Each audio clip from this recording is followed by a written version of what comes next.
Welcome to YOUCANIC. Today here in YOUCANIC we have a 2012 Subaru Impreza. This has a 2.0 liter motor in it.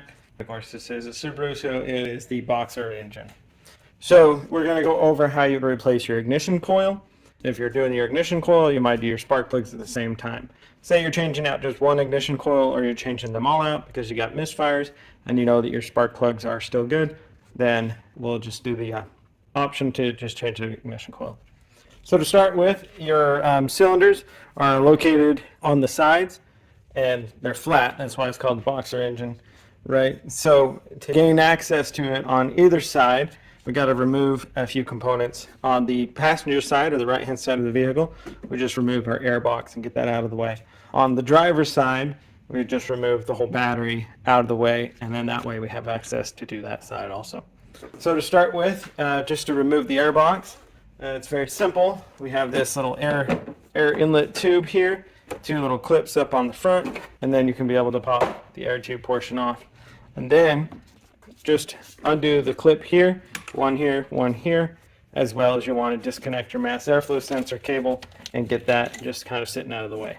We have a clamp that sits right here. That's a size 8mm to loosen that up enough that we can just undo that portion of the clamp. Then with that, you'll be able to pull up this portion of your air box and set that to the side. Then we have our air filter element, and right down in the back here we have a nut that we would remove to be able to get the top side of the air box undone. And then there is a bolt right down here that's a number 10mm also, to be able to then remove our whole air box and get that out of the way. With the air box out of the way, we now have a lot better access to the cylinders to replace our ignition coils. All right, so to replace the ignition coil, we have our connector here. We have a connector here, and that's for both of these ignition coils. And so to get that undone, squeeze it and then be able to pull the connector back and unlock it.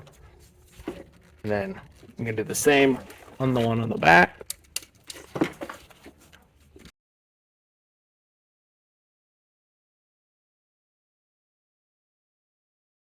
There we go. Anyway, so we got those undone. You're replacing just one ignition coil. You only need to unhook the one that you're replacing. Say you've got a random misfire or a misfire in one cylinder, and you want to go ahead and swap out an ignition coil to make sure that that's the issue before you want to go and do a spark plug. Then this is what you would do. So we have a 10mm bolt on the ignition coil that holds it in. So we need to remove that.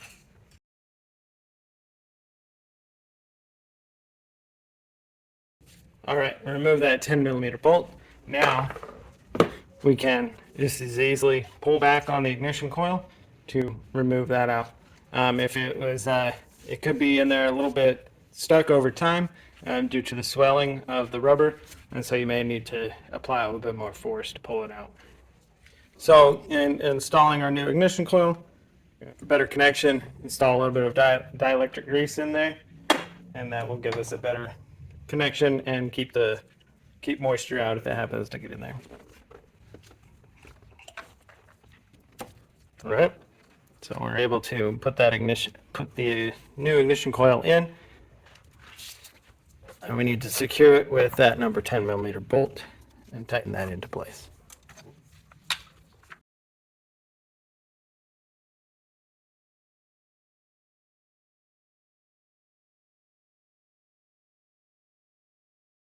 All right, so ignition coil installed, and then if you're replacing them all, just repeat that process for all four.